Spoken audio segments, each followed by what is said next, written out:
ಯಲ್ಲಾಪುರ ತಾಲೂಕಿನ ಕಾನೂರು ಜಲಪಾತದಲ್ಲಿ ಕಣ್ಮರೆಯಾಗಿದ್ದ ವಿದ್ಯಾರ್ಥಿ ಶವವಾಗಿ ಪತ್ತೆ. ಸೆಪ್ಟೆಂಬರ್ 24ರಂದು ಮಧ್ಯಾಹ್ನ ಸುಮಾರು 3:30ಕ್ಕೆ ಮಾಹಿತಿ ಲಭ್ಯವಾಗಿದೆ.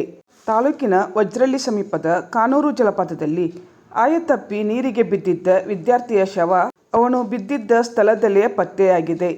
ಹಳಿಯಾಳದ ಇಂಜಿನಿಯರಿಂಗ್ ಕಾಲೇಜಿನಲ್ಲಿ ವ್ಯಾಸಂಗ ಮಾಡುತ್ತಿದ್ದ ಧಾರವಾಡದ ಸುಹೇಲ್ ಶೇಖ್ ಎಂಬ 21 ವರ್ಷದ ಯುವಕ ಸೆಪ್ಟೆಂಬರ್ 23ರಂದು ಗೆಳೆಯರೊಂದಿಗೆ ಕಾನೂರು ಜಲಪಾತಕ್ಕೆ ತೆರಳಿದ್ದ ಸಂದರ್ಭದಲ್ಲಿ ಆಯತಪ್ಪಿ ನೀರಲ್ಲಿ ಬಿದ್ದು ನಾಪತ್ತೆಯಾಗಿದ್ದನು.